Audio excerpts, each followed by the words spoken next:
Exactly. I was about to Lemon could have used it. Yeah, there are two flavors of Kadita right now.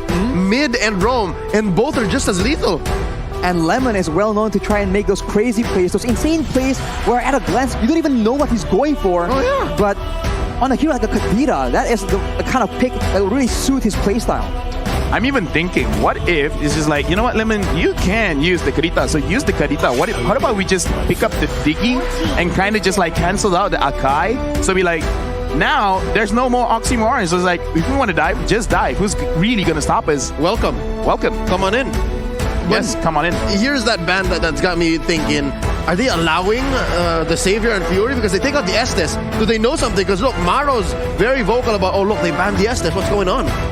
Ooh, getting out the Estes, trying to make sure that they can get the burst damage. They don't want security, but in this situation, surely the Diggy would be a better pick than the Estes to try and deny those pick-off potential from RRQ. No, right now RRQ, like again, I'm just saying it could be a very, very good pick because Diggy you can use defensively, but you can also use very, very offensively. And I kind of feel like banning out the Estes, they're probably thinking because, again, the way that they play, they want to stick together, right? Making sure that Fury can deal the damage, as well as their gold laner. So they're like, maybe what RRQ is going to do is they have a lot of burst damage. And burst type heroes don't like healing because you basically dealt all of your skills. And then it's undone. And then it's undone. So I kind of feel like this show that they want a lot of burst on their side. And now they have a Terizla diving in.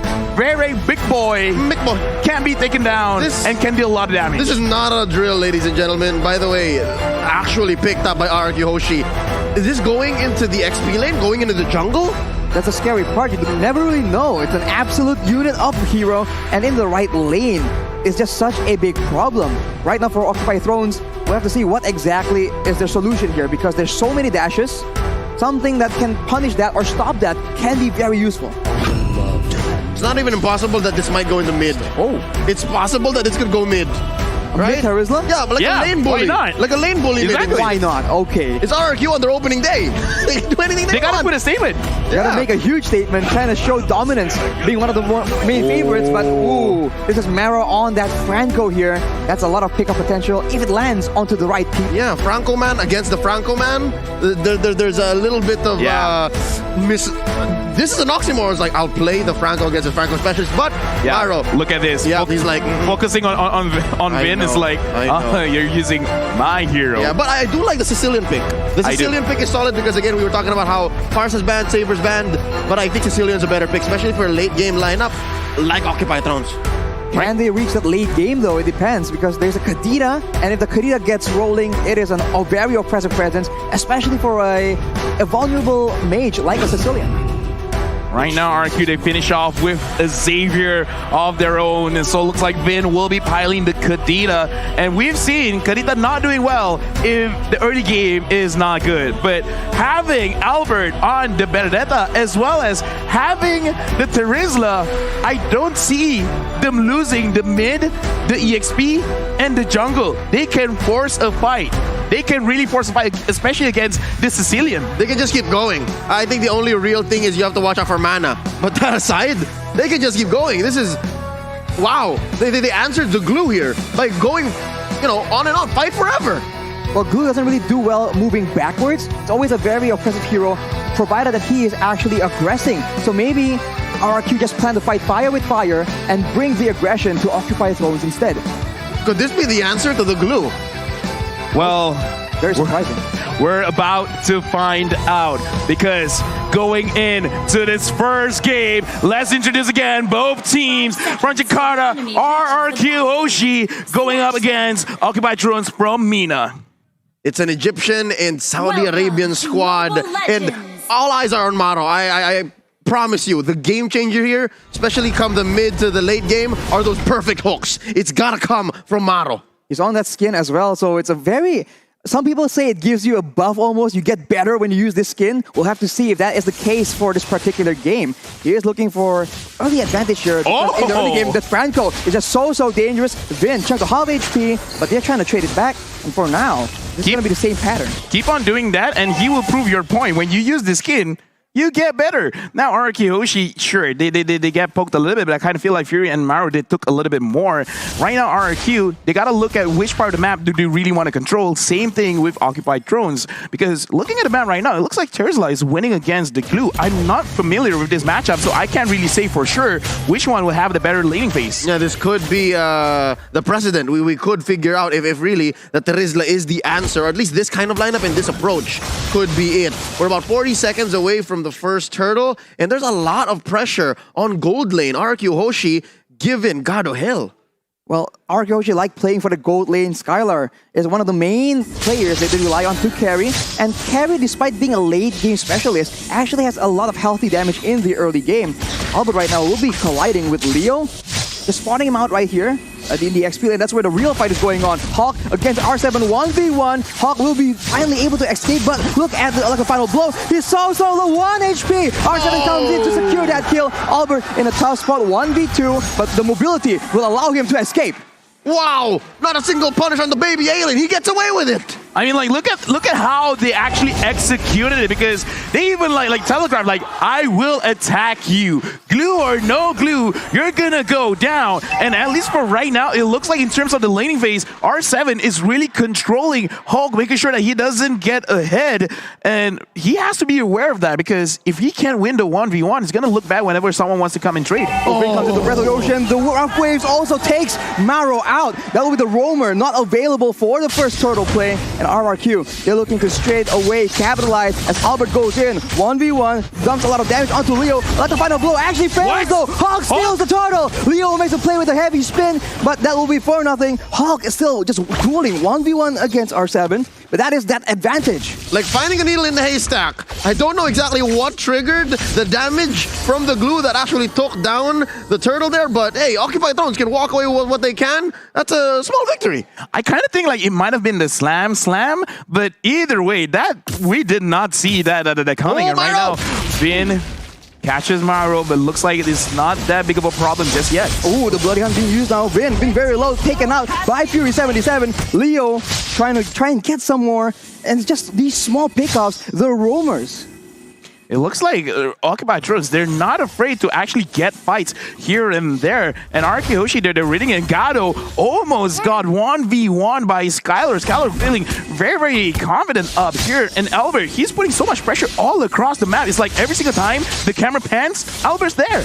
He is playing the Demon Slayer Benedetta, but look at Skylar right here. 1v2. Heavy spin actually does not land onto him, but look at the eyeball cancel as well. What is going on? Skylar very, very low. He'll finally get taken out as we see Vin trying his best to try and equalize. It won't be available though, and that is one strike back from Occupied Thrones. Maybe 2 or 3 seconds too late. Vin came to the rescue. Skylar's flicker was on cooldown.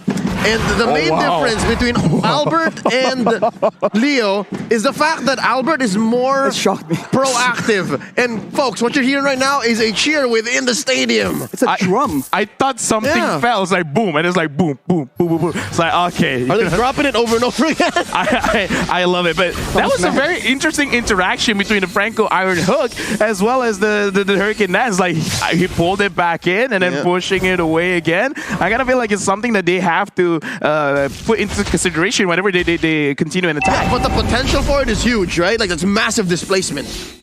Massive displacement, that's for sure. And now RRQ just circling around this turtle. They're looking for a way to maybe capitalize on a fight at the same time. Vin already still very exposed though. And as an opposite, that is going to be the secure being taken by Leo. But look at that. They are actually going for R7 as well. They're looking for more advantages as Vin is sort of stuck in the turtle pit. They'll finally get taken out by Hawk. Actually, finally, that will be it. That is a disaster for RRQ. They lose 2 members and the turtle as well. Hulk smash! Dude, like right now, Occupied Thrones is actually getting a lot of work done because 100% turtle secure. Being used by Maro. Skylar forced to flicker out. Finally, he is actually able to survive. That is a dangerous situation. The ultimate snipe was a cooldown. What's going on here, Leo? Oh man, they're almost 2K ahead and they're taking control of the lower part of the map. I don't know if R7 is enough to stop this. Oh, he goes all in. He finally takes out Fury 77, and Hawk tries his best to try and turn it back. He is just way too low though. The torrential damage is insane. But on the other side, the rough waves from Vin will be able to take out Maro as well. Oh, this is a scrappy matchup. We were just saying how Occupy Thrones was in control, and just as quickly RRQ Hoshi goes, nuh-uh, no, wait. Hey, now this is a game, right? Fights on fights on fights. Yeah. This is Arashi's home, guys. Like, I like violence. Don't you like violence, Arashi? Early game tempo, man. This is the exciting gameplay we've all been waiting for. Answer the question. Do you like violence? I love it, man. Looking at the items, is there enough here for Occupy Thrones or even RRQ Hoshi to have violence on demand? Right now, I'm looking at Violence on Turisla. demand. I'm looking at Turisla. He's being very, very aggressive because he has the Fury Hammer as well as the Flawless Axe. So it's like, yeah, screw defense. We'll build that later. I want damage right now. I want to make sure that I can get advantage on his glue. I will heal by hurting others. Yeah. Green goes in. He's forced to use the rough wave, though. He's stuck in a tough situation, alone all the way on the side. That will be a kill for Occupy Thrones as RRQ. They go for a bit of a weird fight as the turtle is actually spawning. And what's weird about it more is it's a 4v4. And in a 4v4 like that, given that there is a Franco, Occupy Thrones is way ahead. Yeah, right now, Occupy Thrones, it looks like they're starting to read what RRQ is all about. Albert taking a lot of damage, and I kind of feel like that's kind of what's happening towards the entire game, where he's everywhere, but everywhere he goes, he gets hurt. And Gato just finished his Berserker Fury, and for Leslie, that is a huge power spike. Ooh, Albert goes in with the upper final blow, trying to make sure he secures that turtle. It will not be secured. It's taken by Leo yet again. He will pay the price for it, though, as Hulk just zones everybody away. Look at that! Maro being used by Maro. Skylar in a tough situation, but he's still alive! He's still alive and doing a lot of damage for RRQ. And he is actually forced to back away, but RRQ, they clap back from that play. So close. There could have been more that Occupy Thrones done with that kind of engagement. I had my eyes on Maro, and he had his eyes on Skylar, and it was so close, he could have taken down RRQ's gold laner. My eyes were everywhere because that was a fight, and right now it really looks like, you know what, Glue has to be perma-banned, man, because we're gonna look back at the instant replay to really understand what happened just now, where the fight around mid, Leo again, right now 100%, turn secure rate for Occupy Thrones. Hulk really goes to the backline, making sure that not enough damage is there. But Fury 77, he was left alone. So it looks like both teams have the same idea. Go to the backline. Right now, Hulk is getting attacked. He is pressed down, but he is able to escape. But Albert is making chase. Unfortunately, the regeneration is way too much. And RRQ, once again, trying to establish a foothold in this game. Given what's happening here in this about 8-minute, 30-second game, this is very characteristic of Occupy Thrones. It's not clear that they're winning, but the fact that Leo is sacrificing himself for the major objective is making a difference. That is a pickup, but R7 now is the next target. He's trying to stand his ground. Play, but no, it won't be enough, as Vin now is the one caught in a tough situation. Skylar tries to just deal a lot of damage as Lemon makes a play, but the hook lands onto him. It won't amount to anything as Leo finally gets taken out. With a shutdown for Fury 77. Arashi, the violence, the carnage, look at all the bodies underneath tier 1 in mid, and Occupy Thrones stands tall. Yo, Leo, we gotta look for their coach, man. What happened between then and now? Like, all of a sudden, they just, like, woke up. It's like, we're ready for RRQ Hoshi, because that fight, it wasn't clean. But that's the kind of fight I like to see. Fury 77 actually kiting things up. Let's go to Albert. Maro, what? Buy this skin. That is very, very dangerous. Skin. The skin difference, man, is just making it so obvious. And if that lands at the right moment, whew, that could have been really, really disastrous for RRQ. All right, so far, key for RRQ to regain control is vision. I think they need to watch out really for where Maro is and the angle that Leo is coming at. These little base by Vin. Oh, Iron Hook again. Suppression is being used as well as Vin will be taken out without being able to use any of his spells. And RRQ has forced to back away from this Lord. My analysis is, yes, buy this skin. Like, legit, because Maro is doing a lot for the team. Hulk goes on to Albert, and Albert, right now, he's having a tough time to actually get in range to the Lord R7 at the front. And right now, Hulk is doing 1v3. Hulk is zoning everyone away from the Lord. That'll be a shutdown picked up by Skylar, but the Lord is secured by Leo and RRQ. They are powerless to change the outcome of the fight. Look at the hook again! What? R7 alone. Fury pops the ultimate as well. And now, you can see Albert goes in to try and help out do something more Dear as God. Leo follows up. Vin late to the party yet again. It won't be enough as Leo just taken very, very low. But look at the dawning light. Finally trading back a kill for RRQ. It's scrappy, it's dirty, but boy oh boy, does Occupy Thrones appreciate this kind of gameplay. They're 2K ahead. I'd say this Lord was worth it despite the trades. And look at this. I think this is where they need to be. This is where they want to be. They have Gado safe, far away from trouble. Right now, looking at the players' goal, Fury 77 as well as Lemon. 1,000 gold difference between both mid laners. So right now, Lemon has to find a way to get a little bit more gold onto his hand so that he has extra damage going on to the side of Occupy. Because again, the Dawning Light secured the kill. Perfect. Amazing. But right now, they need a little bit more DPS because Skylar can deal the damage. But every single time he goes in front, he has to be careful because with Maro hitting all these hooks, that's amazing. Being used by Occupy Thrones though, looking for an opportunity. Albert goes in to clear the Lord, but look at the side lanes. Leo already pushing Vin away. He's suppressed as well. That's all the damage. But look at the combo traded back. Maro gets taken out. Both warmers down as Skylar jumps in forward aggressively. Albert as well chucked down. And look at the HP. 1 for Leo. One, Grandma! One! But look at down bottom. All was worth it because Hulk was pushing away at tier 2. No. Albert, baby alien! No. Baby alien! He's going to be fine. covered by R7. That is a very, very close situation. But Albert makes it out alive. All right, so one thing is clear. Once Occupy Thrones sees Vin, they are not pulling any punches. I think that's one big problem that a Kadita Rome has. This is what I want to see, confidence and trusting your shot caller. Like whoever's in front is like, yeah, let's go for this target. Right or wrong, as long as you act on it, you will get results. Make it right. Make it right. I like what they're doing right now. They're not being scared. They're not trying to run away. They're trying to fight back. And now with a 2.4k gold lead, and it looks like Gato as well as Fury 77, they're doing a lot of damage. Skylar, because he flickered to the front trying to get the kills, it shows desperation. He still has to be careful, but this does show that RQ, they're feeling the heat from Occupy Thrones. Occupy are the ones going for the purple buff right now. Leo with the heavy spin as well. R7 is forced to flicker out. Skylar chunk very low as Hawk goes in, but look at the Hawk again! That is a huge play from Maro. Hawk escapes with his life in the midst of that situation. No one is taken out just yet. Oh wow, they're scrambling each other. They're scrambling each other. You see the composure of RRQ Hoshi here. That could have been lethal. And again, they are down maybe one major core item, but they knew that this was not the fight to take. And I think Occupy Thrones also just had to think twice, like, no, don't. I just like that right now, Occupy Thrones, they're really running very, very fast because in that previous fight, they were able to dodge the Dawning Light. And now, Occupy Thrones, they're starting the Lord. RQ, how will you respond? Vin gets spotted by the snipe. Maro makes for play, but it doesn't land. That's a flicker down for the Franco and RRQ. Look at that opportunity. They see an opportunity to just capitalize as Hawk goes in alone. He gets bursted down though. That is not good at all. No front line for the side of Occupy Thrones as RRQ push them away. Maro and Leo tries to get a pickoff, tries to get something. The steal, can it happen yet again? It won't be available. But look at that. That is a mega kill picked up by Fury 77, but Skylar will be picking up a kill as well. The fight is not over, and OT, they're trying their best, but the one securing the Lord is going to be Skylar. It's still a 2-4-3, but that was a bloody endeavor from both teams. They served them all up to the GOAT. Lemon just had them all set up, lined up, and swing. Oh my lord. RRQ Hoshi now back in control, scoring that Lord. That's a luminous Lord.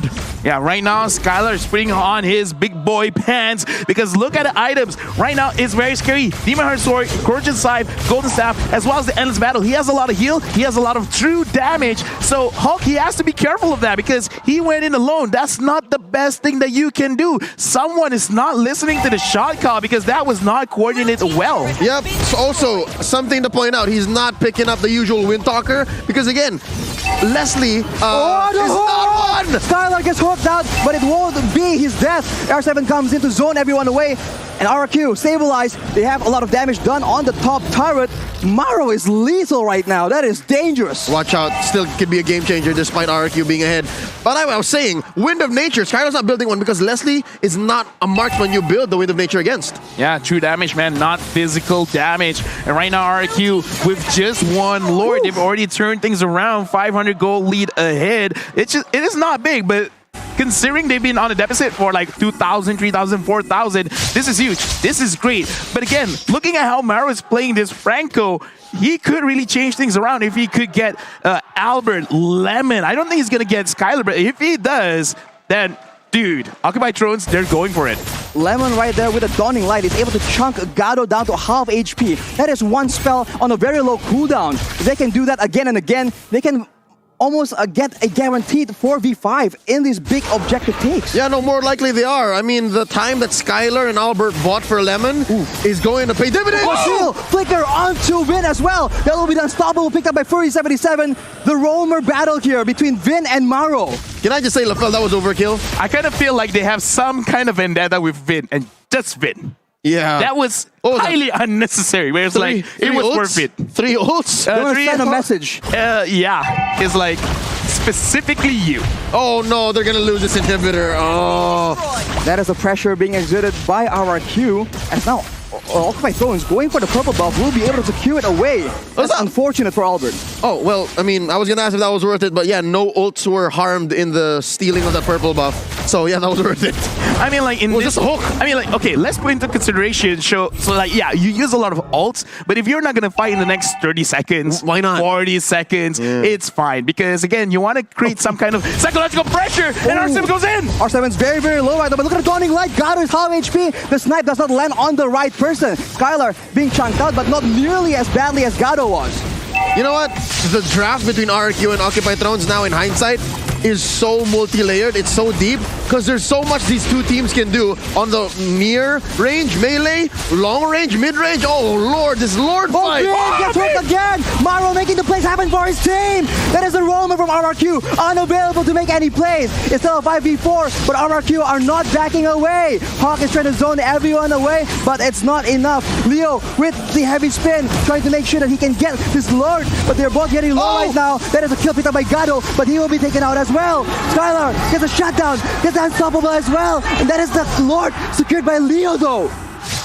Skylar is doing work, man. I mean, Leo, good job to you, man, securing the Lord, but still, is that gonna be enough? Because in the later stages of the game, it almost doesn't matter if your entire team gets wiped out. It's just 2. But the thing is, the 2 that got hit was the damage dealers. And right now, we're gonna look back at the replay because a lot of things happened. So let's break it down in this instant replay where the fight around the Lord. Look at Leo. He's taking a lot of damage from Skylar, and Skylar is really waiting for everyone to come to the front because he's like, I don't have to force this. Flickers in, goes on Fury, and this is the game changer. Skylar is baiting. Once he sees the bait has been took, he goes in front. He doesn't care. He flickers and he gets the kills. So it's an alley-oop again, like what happened with Lemon earlier on during RRQ's comeback. It's the same story with Skylar. But dare I say, in that moment, in that instant replay, my eyes were on the 6'5" Egyptian, the jungler from Occupy Thrones, Leo. He was on point. I could have sworn he used the retribution earlier in the fight, but he had it, and he knew that they needed this.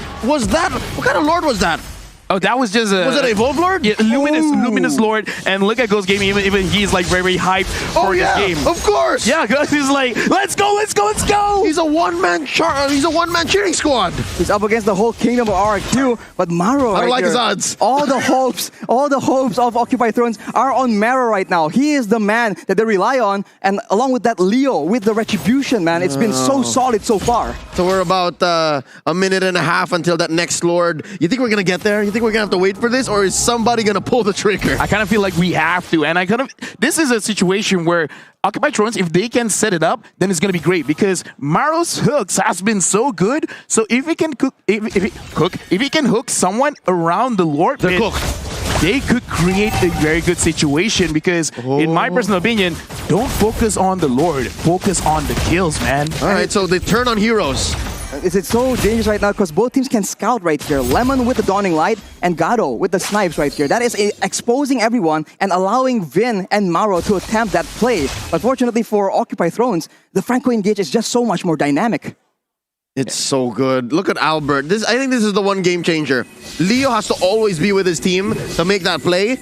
And again, that's what I'm saying about Albert since about minute 3 or 4.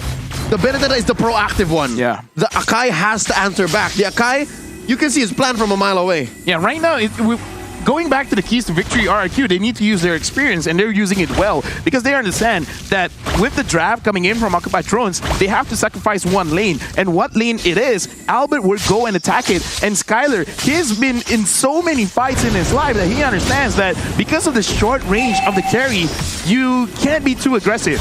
But the moment he sees certain skills have been used, then I'm gonna go. If you catch me, but I will die and I will bring most of you with me. Yeah. And look, now they've started it. RRQ Hoshi made the call. Ooh, Iron Hook does not land right here, so RRQ they have a lot of options to play around with.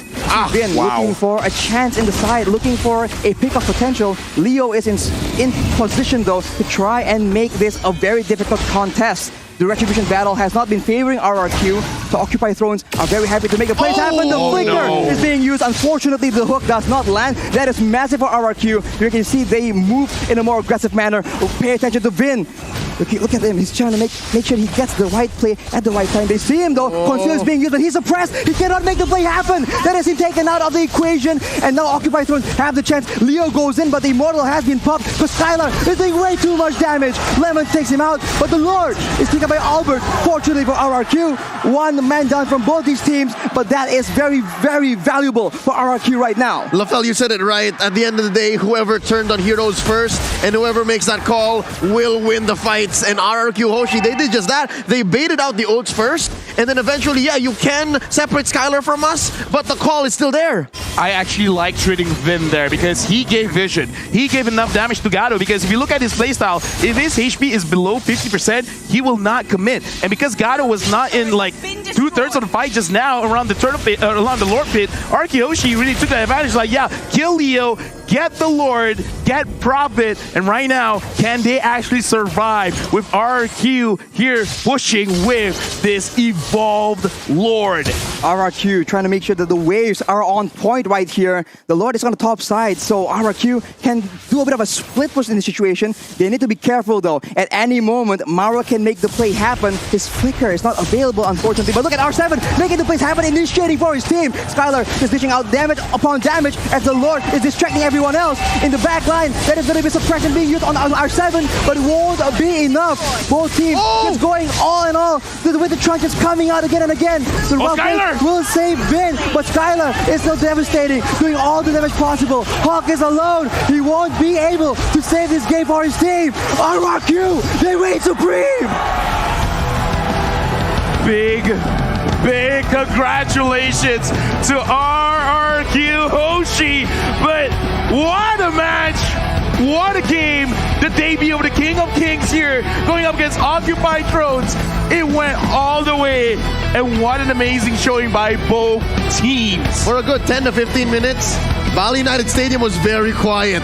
But I'm glad now with the victory of RRQ Hoshi, it seems like all is well. But let's not take away from Occupied Thrones. They got the Sang Raja into a corner and kept them there for quite a while. What an effort. The prodigy, the youngest player on the team, Maro on that Franco. He is just crazy. At any moment, he just makes the play happen so decisively as well. There's no hesitation at all in his movements. Oh, yeah, no. Gus Gaiman, there's more. Occupied Thrones can show more.